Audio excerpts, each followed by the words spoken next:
হ্যাঁ, তোর কি সত্যি পাতলা পায়খানা হয়েছিল? না, আমার সাথে তুই মিথ্যা কথা বলছিস।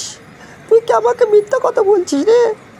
আমি তো জানতাম তুই আমাকে অনেকটা ভালোবাসিস, কিন্তু তুই তোর যে পাতলা পায়খানা হয়েছিল সেদিনকে রাত্রে আমি যে হসপিটালে নিয়ে গিয়েছিলাম, নিয়ে যাওয়ার পর তোকে আমি কতটা না আদর করলাম, কতটা না চুমু খেলাম, কতটা কী করলাম, তোর নাকের চোখের জলের ফোঁটা সব একসাথে করে দিয়েছিলাম। তোর তো চারটে চশমা, না তোর তোর তোর তোর তোর তোর দুটো চশমা ছিল, তার মধ্যে একটা চশমা আমি তোকে দিয়ে দিলাম।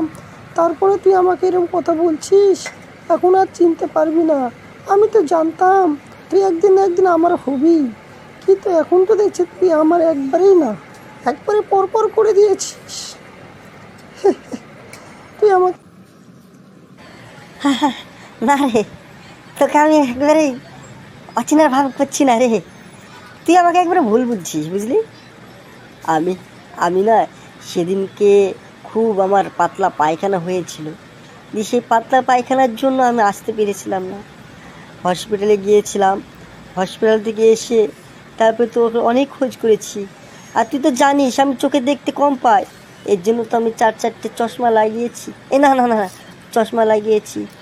আমার তো খুবই শরীরটা খারাপ, এই জন্য আমার আর ভালো লাগছে না, বুঝলি? এই জন্য তোকে আমি দেখেছিলাম, মানে দেখেছি, হ্যাঁ, তো ডাকবো ডাকবো ভাবছিলাম, সেই টাইমে দেখছি তুই আমার সাথে চলে আসলি, বুঝলি তো? এই জন্য আমি আর কিছু বলতে পারছি না, আমার ভাষা নেই রে। তোকে আমার ভালো লাগে, তুই আমার সে বন্ধু, আদার্স অন্য কিছু না, বুঝতে পারলি?